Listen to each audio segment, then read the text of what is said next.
Alright, hello ladies and gentlemen.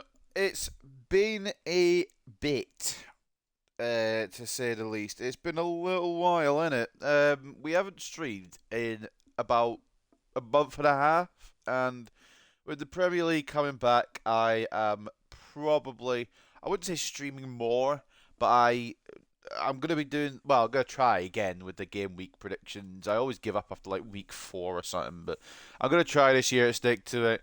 And I mean, just do the best I can with it, really. Also, there is going to be, um, there is going to be a Premier League table predictions. I just don't know where I'm putting everybody yet, if I'm being transparent with you. I don't know who's going where and what they're doing yet. I've got a few nailed on, but there's a couple of positions I'm still yet undecided on.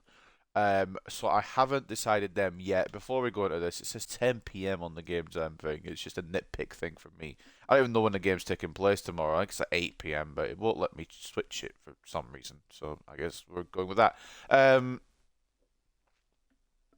But basically, we're going back to the start of the season once again. It is week 1 of the Premier League. As you can see, the first game that will take place will involve Manchester United. God forbid. We've made some good business we've done some good business so far this summer. I'm confident we'll do something. I just don't know what yet. But again, Premier League table tomorrow. I will do that tomorrow because I just don't know where I'm putting everybody yet. But for today, we're going to get the game week 1 predictions underway. I'm bearing in mind all the business that's been done over the window as well. I'm not really bearing in mind my table prediction. I'm just kind of guessing as I go along with some of these. So, without any further ado, we'll load into the match. I just want to make sure I've got the updated team as it should be. This is kind of what I've gone with because of the fact we've got injuries down here, still recovering. Hoyland, Shaw, Yoro, Malacia, and all that. Anthony's not injured, he's just not good. And everybody else on the bench. Then we've got the new signings in Delit at centre back already, Mazwai at left back because he's the only fit left back we've got, and then Xerxes up top, a baptism of fire up top. But I don't know who else really to put there. And then we've got the subs as well: McTominay, Ericsson, Mount, Sancho, Bayern, Deer, Evans, Diallo. And we've got the reserves as well. Maguire still not quite fully fit, I believe. Anthony again is Anthony, so he won't be involved. But I've got as accurate as I can. And before we go into the other side of things as well, I've got the Fulham side as accurate as I can as well. I think I have to. How do I select sides from here? I think I have to back out and come back in, don't I? So give me a second. Oh my god, it's so far back. Right, there we go. And this time I'll show you Fulham side. I think it's up to date as far as I can get it. I'm going to be playing as Man United, by the way. I know I could probably leave it up to the AI. In fact, I'm going to leave it up to the AI. I've decided now I'm going to leave it up to the AI, but I'm just going to show you Fulham's team before we do get in. I think this is updated as best as it is. From what I can see, there's next to no injuries. If there are any injuries and I've got this wrong, I apologise. But it's got most of the squad in here. A couple of players still here, like Amanda Breuer, who obviously doesn't play for them anymore. If he gets subbed on, I apologise. But I've put him in the reserves to try and prevent that. But the majority of it is new signings. As you can see, we've got Koenka, I believe that's how you pronounce it, on the bench. We've got Emil Smith Rowe on the left as well. And I've kind of just updated it as best I can. If it's not fully updated, I apologise. I'll try and get it sorted for next week's games a bit better. But this is going to be the game then. So just for reference as well, the reason I'm showing the Man United game, not because it's on first, is because I support Manchester United. So every game week in the background, it'll be the Manchester United game. Sue me, I'm biased. Right, so we'll go into this and we will go to classic match. Man United versus Fulham. The kits will be the home sides for both. And without any further ado, I know I've been yapping a bit already, Yappuccino. Let's get into it and let's try and get some of these right. I'm not expecting anything special from me because after last year's season, I just don't know what to predict. But we're going to give it a go and we're going to get into this. Again, I don't know why I can't change the weather or the time or whatever, but it's fine. It doesn't matter. We'll get into it, play match, play ball. Hopefully the audio's not too loud, because I've not streamed on this in ages. I'm going to do a little audio check. I think besides the crowd, who are hyped for the opening Premier League game of the season, I think I'm okay. I think the audio's balanced enough as it should be.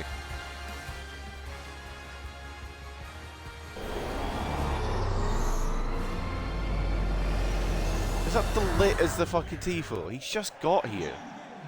Right, well, Manchester United are kicking off ball. I don't know why we've got different commentators, but we do. So much kickoff I play, I suppose. And I'm going to find the week 1 games. Well, they kick off. So, basically, oh, I don't think you guys can hear the commentators actually when it's streamed, which is good. But basically, Garnacho, hold on. Trying to lose my train of thought, but Garnacho, good save, Leno.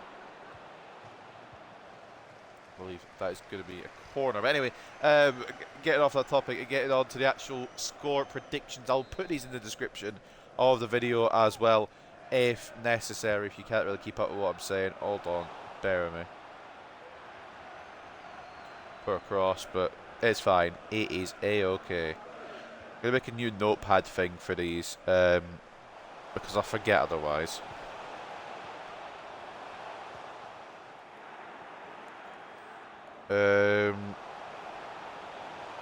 So for this one, Man United and Fulham obviously kicking off the new season, hopefully in style. I think I'm going to go, as Rashford forces a shot at Leno, I think I'm going to go with a slight win for Man United. We're still gelling with the new signings, but I'm confident with the season ahead. We've done more business than we usually do. We've especially done more business than Fulham. But Emile Smith-Rowe is offside. I'm going to say 2-1 Manchester United. Purely because it's a feel-good factor at the club, which is you love to see. Why is my phone bugging out? Oh, there we go. Up next then is the newly promoted hype team, or one of them anyway, but the one that came through. Was it second place in the end? I think they came through. Ipswich Town, back-to-back promotions, I believe it was, from League One to the Premier League. They are going to be facing Liverpool at Portman Road to open their season. It's not the game you'd probably want to open your season with, but it's the game that they will be opening their season with. And I don't see anything else other than the Liverpool win. I mean, maybe Ipswich could nick a point, but I think at this point, Liverpool's team, too strong, too Prem-proven. They haven't made many signings. In fact, they haven't made any signings. But I think with the strength of Liverpool's squad, as it already is, and the fact that Ipswich have just come up, I begrudgingly, are we going to score here, Man United? Begrudgingly going to give the win to Liverpool, and I'm going to say a 2-0 victory. I apologise to the Ipswich fans. There is a chance, but I don't see it personally for the first game of a new season. Liverpool look too strong. Ipswich look too brand new. We're trying to score. It's nearly snuck in. Bassey can't clear. It's calamitous from Fulham. But Leno does keep it out of the net. For game 3 then, we're going to do 5 before half-time and 5 after half-time, so it's evenly balanced. Game 3 then, Arsenal will play Wolves for this one. The Gunners hosting this at the Emirates. And they were very, very good last year. And they've strengthened with Calafiore. I can't remember who else they've signed. I know they've signed somebody else, but my brain is not there right now. They've got a defensive reinforcement, though. They really need a striker. I like Jesus to an extent, but he's not what they need. And I think they're going to win, obviously, against Wolves. I think it's going to be another really good season for Arsenal. In terms of Premier League prediction table, I'm toying with actually having them winning the title, but that's for another day. We will put them as winners for this one. Wolves, I haven't heard much about them, and they've lost Neto, who is a key part of their team when he's not on the treatment table. So what I'm going to do is I'm going to say, oh my, no.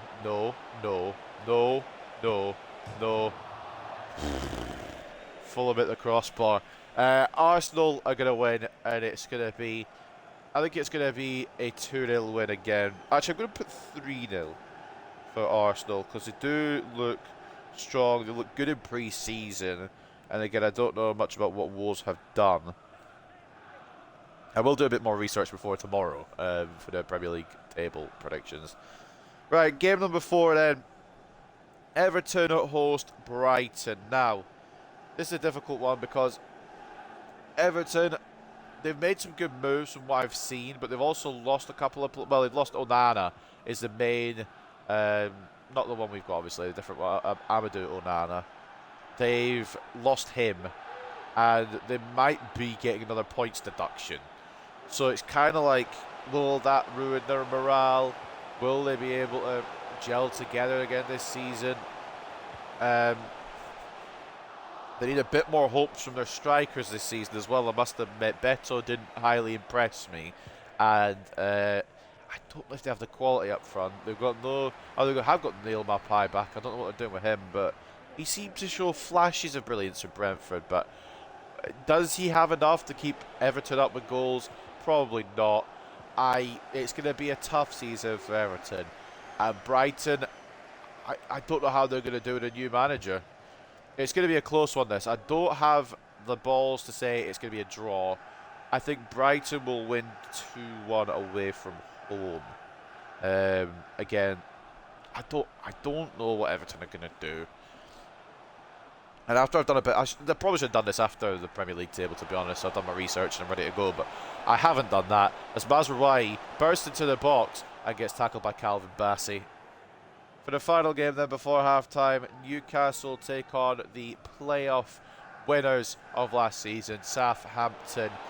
Newcastle get a lot of players back to fitness, a lot of players back, well, I say one particular player coming back from a season-long ban. Newcastle do look like they have the quality to possibly get a Champions League spot again. And that's a problem I'm toying with within those predictions. I don't know who to put 4th place. Do I go biased and pick Man United? Do I go with quality and pick either Spurs, Newcastle or Villa? It's a difficult one. I'm still trying to figure it out. There's a lot of teams that can get top 4 this year. And Newcastle definitely in the hot seat for one of them. Southampton, I haven't seen them do much business, but that's probably because I haven't paid too much attention. I think they'll go back down as well if I had to put an early prediction out. But for this one, they might shock Newcastle a little bit, but it's not going to be to an extent that Newcastle have to be worried. I'm going to go 2-1 Newcastle. I think Southampton put the frighteners on a little bit as De Ligt blocks the shot from Muniz. And the reason I put De Ligt and Mazraoui in the start 11, by the way, is because the Ten Hag hoped that they would be ready to go for the Premier League opener. And I hope they're ready to go for the Premier League opener. Andreas Pereira, the former Manchester United man, has given Fulham the lead. We've absolutely left him unmarked. Diogo Dalot couldn't mark a spelling test at that side of the pitch. And Andreas Pereira knocks it in near post. It is calamitous defending from Manchester United. But that is the first half of the predictions done. For the second half of the predictions to do, we'll wait till the second half of football. But we look like we're going to go down 1-0 into the break.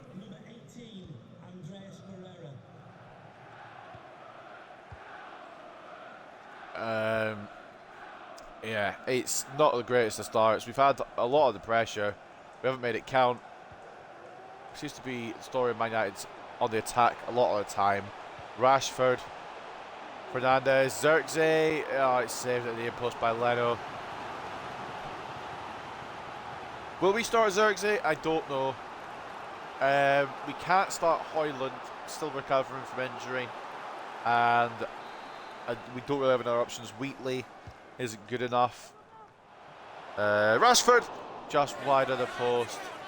Again, we've had the opportunities, we just haven't put them away.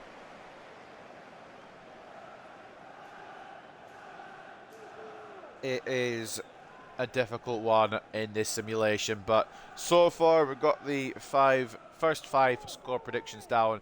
And if you can't keep up with what I'm saying, because I'm kind of mixing score predictions with watching this simulation, the results I've picked will be in the description of this video if you want to take a gander. So we're at half time. It's a great start to the season. We're 1-0 down to Fulham. Former Manchester United player Andreas Pereira has given the away side the lead. We need to change things second half, it looks like. But we've been down before and we've brought it back in these simulations as well. Take a look at the stats and we deserve to be in the lead. I'm obviously biased, but we have struggled a little bit. 64-36 in terms of possession in favour of Manchester United. 7 shots to 4 with one expected goal to 0.8. They've got double of tackles. Double of tackles, one to be very good defensively.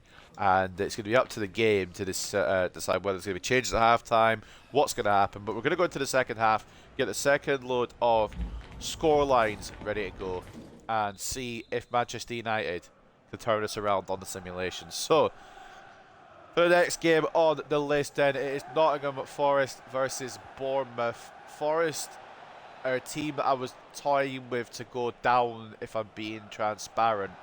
But also, Bournemouth, while they have quality, they've signed Unal.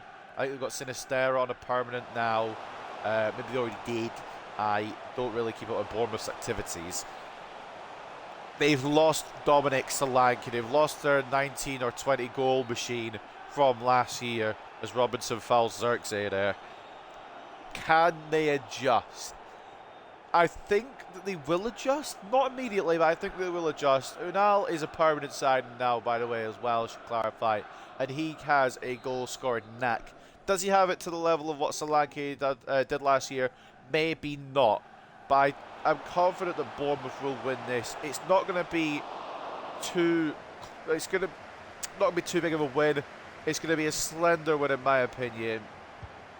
And for that, I'm going to say Nottingham Forest are going to lose 1-0 to Bournemouth on the opening day. I think that's a reasonable scoreline. Xerxes takes it from range and it's held by Leno. At the end of, if I do remember as well, at the start of each week, I will go over my scoreline, see how many I got right. If I don't remember, then I won't do that, obviously, but I'll try my best to. For the next one then, West Ham versus Aston Villa. Two teams who have strengthened considerably, and one team who has Champions League football this season. Aston Villa qualifying from 4th place last year. West Ham, are we bringing on Mount from Mainu? Oh, okay, Ten Hag, whatever, mate. West Ham have brought in a considerable amount of signs. Fulkrug up top. They brought in Rodriguez, I believe his name is. They brought in somebody else, but Kilman. They brought in Kilman at the back for 40 million as well. So they have stocked up quite nicely. New manager as well. It remains to be seen what they do this season. But with Aston Villa as well bringing in people, it's going to be, I think it's going to be a bit of a goal fest. You know, I think Fulkrug hits the ground running. I think Watkins continues his form from last season. It might be a bit out there, but I'm going to predict a 2-2 draw. I think Aston Villa put on a performance, but West Ham will be strong. And with a new manager bounce as well, I think it is going to be a draw in the opening day. I could be proven wrong, and I probably will be proven wrong. I won't get a single one of these right now in my luck. Man United will lose 4-1. Fucking Brighton will lose 6-0 to Everton or some bullshit. There'll be some shock fucking thing that happens where I just get it absolutely off completely. Anyway, up next then to be predicted is Brentford versus Crystal Palace. And they're going to make it 2-0, aren't they? Martinez, good cover. Yeah, Brentford are a tricky one because it all really hinges on if Tony goes. He hasn't gone at this point, probably will start against Palace. Palace, of course, losing Elise. They've managed to hold on to Eze so far, but there's still time in this window. I think it's going to be a close game again. I think Palace will edge it, though, at the... oh, God, I forgot what Brentford Stadium name is. But anyway, my point is, I wanted to call it Griffin Park, but that's from ages ago. Anyway, I think Brentford do drop points on the first day. I think they drop all 3. I'm going to go with a 2-1 to Palace. If Mateta can continue what he was doing towards the end of last season, Eze could continue his creativity and keep about. And it all just gels together for Palace, and they can keep the players they want to keep. It's going to be a good season for Palace. And I think they start off with a win. Up next then is a heavy hitter on the... I didn't even know this was a fucking... Fair enough, I didn't know this was the first match day. Chelsea at Stamford Bridge will host Premier League reigning champions Manchester City as Rashford gets tackled, tries to win it back, but it's going to be brought away. We're actually going to lose to Fulham on the first day. Do I have to jump in? I'm not going to, but why is Mazraoui that far up? What's Ten Hag doing to my team? Chelsea versus Manchester City then. With Chelsea, it's difficult because they've bought a ton more players with no idea what to do with them. They haven't sold anyone. Their squad is bloated to fuck, and there is absolutely no chemistry there. Garnacho comes off for Sancho. Muniz comes off for Jimenez on the Fulham side of the park. It's just a difficult one to predict with Chelsea this season. Man City haven't done much business either. They've lost Julian Alvarez, who was, let's face it, the backup striker anyways. Rashford gets his shot palmed away. They do still have a very strong team, and I think they'll beat Chelsea on the opening day. I don't know what scoreline though. I'm going to say 2-0. I think I'm going to say 2-0. I don't see Chelsea bagging. But they're back with a lot of players, of course. And Nkunku fully fit, I think, again, if I remember correctly. Reece James has an injury again. But they do have the quality. Chelsea do... The thing is with Chelsea, they have the quality. They just also have the quantity, and they don't know what works. And it's difficult to really see a team like that doing well against the team with Man City that has everything organised. I know Chelsea finished above us in the end last season. They've got a perfect amount of running. If I'm going to go 2-1, because Cole Palmer. I'm going to go 2-1 to Man City because of Cole Palmer. I predict a lot of 2-1s here. There's 4 2-1s on the board here so far. But yeah, I think Palmer will try and bail out Chelsea. It won't happen. City win 2-1. Haaland brace probably, knowing the big Norwegian. And the final game to predict then of game week 1 as McTominay comes on. I don't know who came off for him. Was not paying full attention because I'm trying to find this last game. Another of the newly promoted teams, the champions of the championship. It is Leicester hosting Tottenham at the King Power. Leicester, another team that could get slapped with a points deduction. I think they have been slapped with a points deduction. But don't quote me on that. It's going to be a difficult season for Leicester if they do get slapped with it, but they have a good team. They haven't really strengthened massively, but I think they've still got enough. They had enough quality to not go down last time. It was just their goalkeeper, and now they've fixed that goalkeeper issue. I think they've got Hermansen in, and he's quite good. I reckon they will stay up this time around. Well, if they don't get hit with a points deduction, I reckon they'll stay up. If they do, I reckon they go down. It's a difficult one to predict, but for this one, it's got to be Spurs, isn't it? I don't think Spurs lose this. It's Fulham at the bar. We're going to lose, and oh my god, we're going to lose to fuck's sake. Right, this is why I play these things. Right, come on, boys, get a late equaliser if we're going to get something out of this game. So I don't know why Sanchez wearing number 13. Xerxes. Oh, fuck's sake! It always isn't the story of our season. But anyway, we still need to predict this game as it's about to end on the simulation. Spurs, they've made a few good signings. Archie Gray coming in. They've obviously signed Solanke for big money. I reckon they'll win. I'm going to say 2-0. I don't think Leicester will find the goal past Vicario. I think Spurs do get the dub. And I think they're going to be a force to reckon with. If Solanke recaptures the form they had last season, it's going to be a dangerous season for Spurs. They're gonna possibly get top 4. They're another one to throw into the top 4 mix in my Premier League prediction table that I'm going to do tomorrow. So just to clarify all the predictions, we'll actually do that in a minute. We'll show you the stats of this game first, as we lost to Fulham on the opening day. Yeah, I hope it doesn't happen in real life that we lose to fucking Fulham. But those are the stats of the game: 57 to 43 in terms of possession, 13 shots to 5. 1.9 expected goes to 1 as well. We had everything in our favour besides the scoreline. It's just unfortunate we couldn't get the job done. We couldn't find the back of the net, which seems to be the story last season as well. We couldn't find the back of the net. I hope it's not going to be a reoccurring theme. But Fulham take the win at Old Trafford on the opening day. So to clarify, my Premier League score predictions then for game week 1.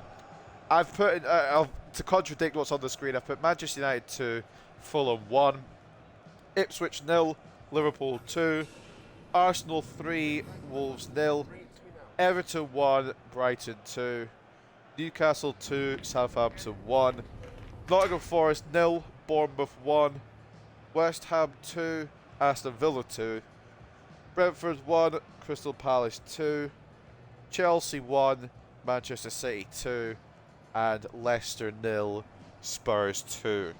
So that is going to wrap up game week 1 predictions. Premier League table will be done. I will organise it all, think about it all tonight, and I will upload my predictions tomorrow. But that is going to be it for game week 1. Next week after Fulham, who do we have? Because my mind is drawing a blank. We face Brighton away from home. So that is going to be another tough contest. If we do actually lose this in real life to Fulham, it's going to be a shit start to the season, because I don't see what we can do against Brighton if we can't do anything against Fulham. But ladies and gentlemen, like I said, that will wrap up game week 1 predictions. I hope you guys have enjoyed. We are back for the Premier League season. I'm going to try and stick to this for as long as I can. But I hope you guys have enjoyed, like I said. And I will see you tomorrow when we predict the Premier League table in probably an ultimate mess of the fucking thing. But I hope you guys have enjoyed. Take care and peace.